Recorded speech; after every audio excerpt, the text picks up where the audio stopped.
بسم الله الرحمن الرحيم.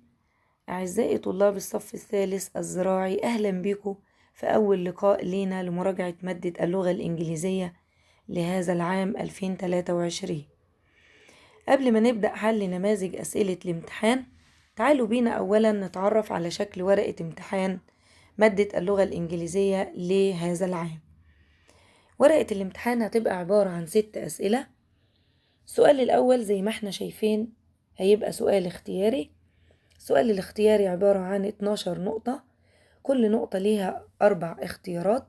مطلوب مني إن أختار الإجابة الصحيحة. كل نقطة عليها درجة. إذن السؤال الاختياري هيبقى كده عليه 12 درجة. بالنسبة للسؤال التاني في ورقة الامتحان هيبقى عبارة عن محادثة. المحادثة هيبقى موجودة عندي 3 فراغات، مطلوب مني إن أكمل هذه الفراغات بكلام مناسب.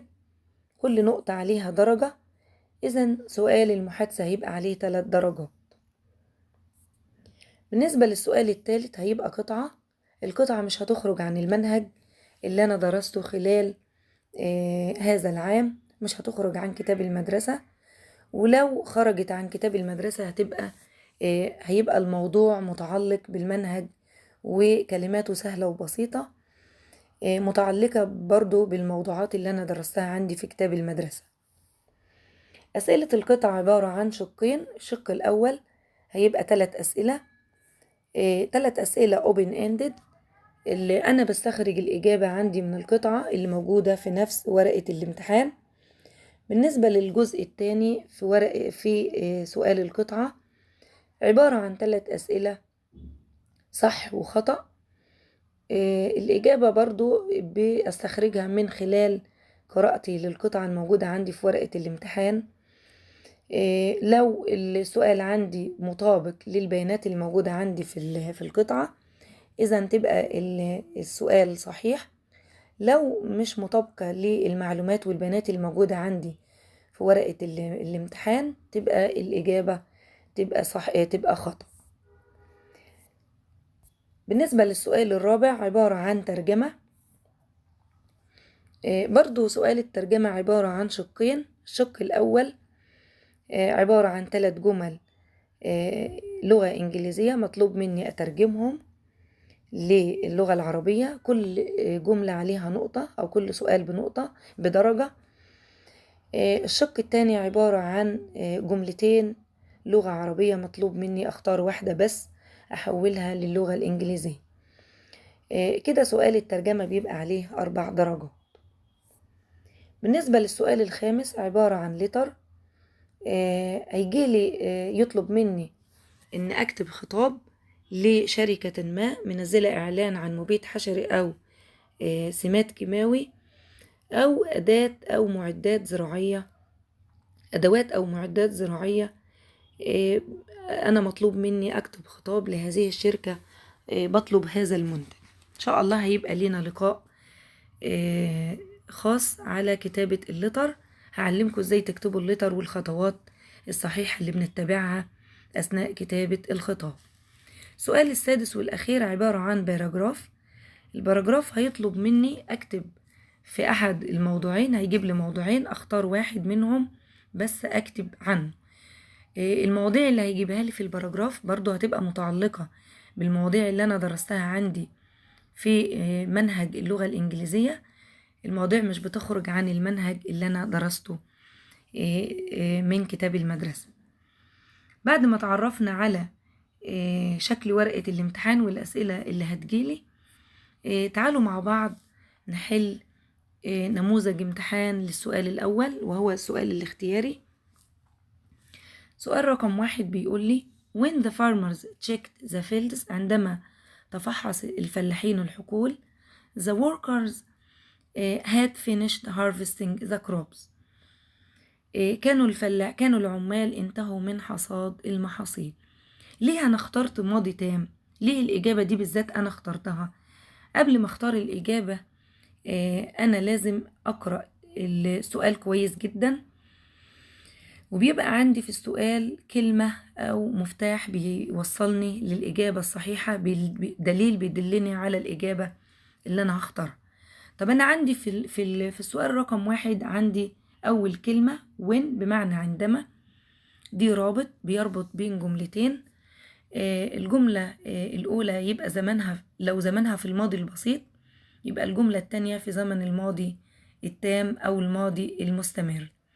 طيب أنا ما عنديش في الاختيارات ماضي مستمر، إذا الماضي التام هو الأدق وهي الإجابة الصح اللي هتمشي مع الجملة اللي موجودة عندي.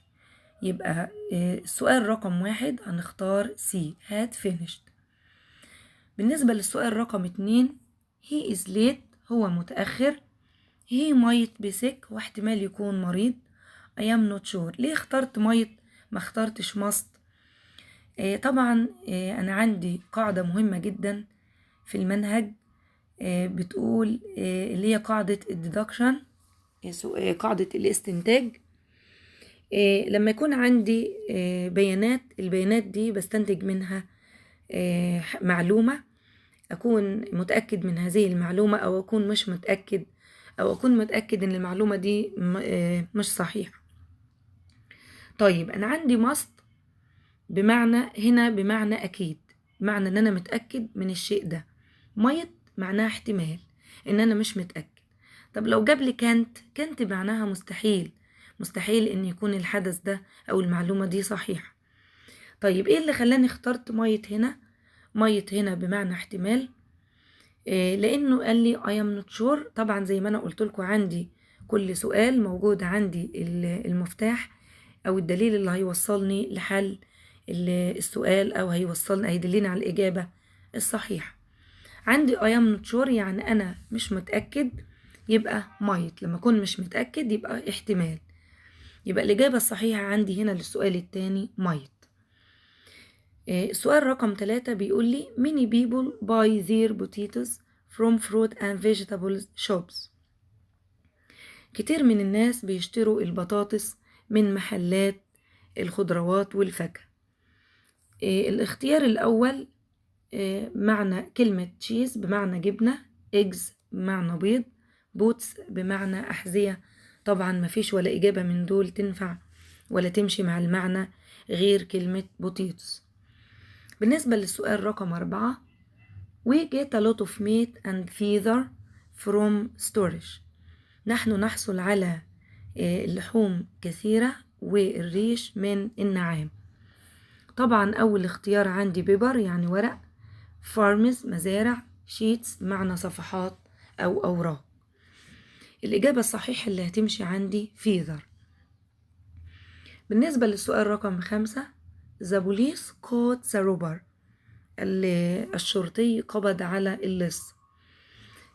طبعا كلمة رقم B بنكر يعني مدير البنك، انسبكتور مفتش، تيتشر بمعنى معلم. الإجابة الصحيحة عندي روبر. the police caught the robber. الشرطي قبض على اللص. سؤال رقم 6 بيقول لي Egypt has 2 seas and 1 river. مصر تملك بحرين ونهر واحد. طبعا احنا عارفين ان مصر بتطل على بحرين، البحر الابيض المتوسط والبحر الاحمر، وفيها نهر واحد بس وهو نهر النيل. سؤال رقم 7 It's important to get the right size of air conditioner for each room.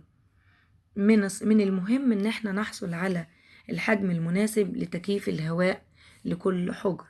air conditioner ما ينفعش light ولا heat ولا water. light يعني ضوء أو إضاءة أو مصباح، heat بمعنى حرارة ومعنى يدفي، water بمعنى مياه. طبعا الإجابة الصحيحة عندي air conditioner. بالنسبة للسؤال رقم 8 you should be very careful with electricity. يجب أن تكون حريص جدا من الكهرباء. we should be very careful. B الإجابة الصحيحة. بالنسبة للسؤال رقم 9 بيقول لي the process of dehydrating عملية التجفيف is to remove all water from food. عملية التجفيف هي التخلص من كل المية أو كمية المية الموجودة عندي في الطعام. كلمة operation بمعنى عملية جراحية، لكن process معناها عملية تصنيع. substance بمعنى مادة، elements بمعنى عناصر. operation عملية جراحية، process عملية تصنيع، substance مادة، elements بمعنى عناصر. الإجابة الصحيحة هتبقى process. process يعني عملية تصنيع أو عملية تجفيف أو عملية تجميد. سؤال رقم 10 بيقولي I have lived in this town for 20 years. أنا عشت في هذه المدينة لمدة 20 عام. ليه اخترنا فور؟ فور بيجي بعدها فور بمعنى لمدة، بتيجي في زمن المضارع التام، بتيجي بعدها الفترة الزمنية معدودة ومحسوبة.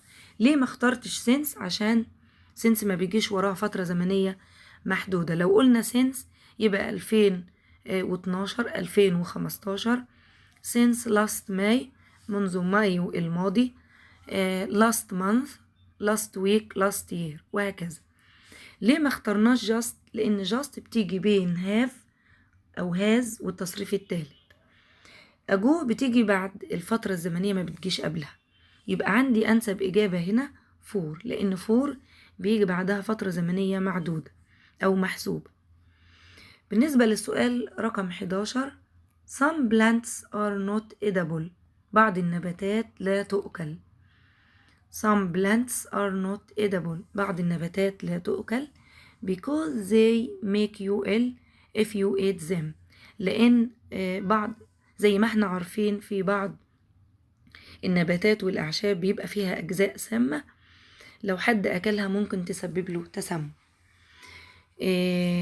بالنسبة للسؤال رقم 12 والأخير it can be a good idea to give a sick animal. فكرة كويسة إن احنا ندي للحيوان المريض a sedative مهدئ to help it sleep علشان نساعده على النوم. it can be a good idea فكرة كويسة أو فكرة جيدة to give a sick animal إن احنا نعطي للحيوان المريض a sedative يعني مهدئ to help it sleep علشان نساعده على النوم.